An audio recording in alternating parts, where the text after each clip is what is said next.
जिल्हा परिषद प्राथमिक शाळा कलवस्ती कडलास या ठिकाणी कार्यरत आहे। माझ्या कवितेचं नाव आहे बरं झालं। बरं झालं।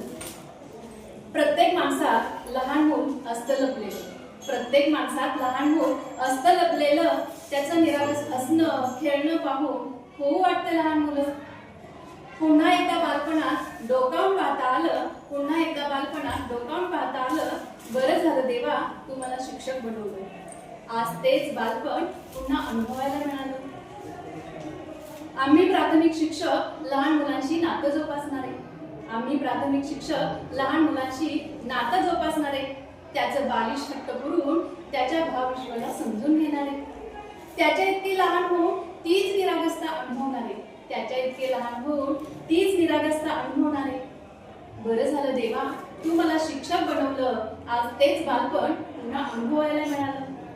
वाटलं नव्हतं शिक्षक बनणं इतकं सुंदर असू शकतं, वाटलं नव्हतं शिक्षक बनणं इतकं सुंदर असू शकतं। ज्ञानाची देवाणघेवाण करत त्याच्या अंतरंगात उतरता येतं, बालरूपी ईश्वराशी संवाद साधत एकरूप होता येतं, बालरूपी ईश्वराशी संवाद साधत एकरूप होता येतं।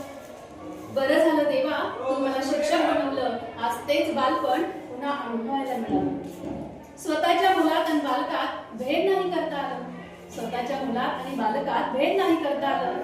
समतेबरोबर ममता हृदयात जपता आलं, तीच जिद्द तीच ओढ तेच माणूसपण पेरता आलं, तीच जिद्द तीच ओढ तेच माणूसपण पेरता आलं। बरं झालं देवा तू मला शिक्षक बनवलं, आज तेच बालपण पुन्हा अनुभवायला मिळालं।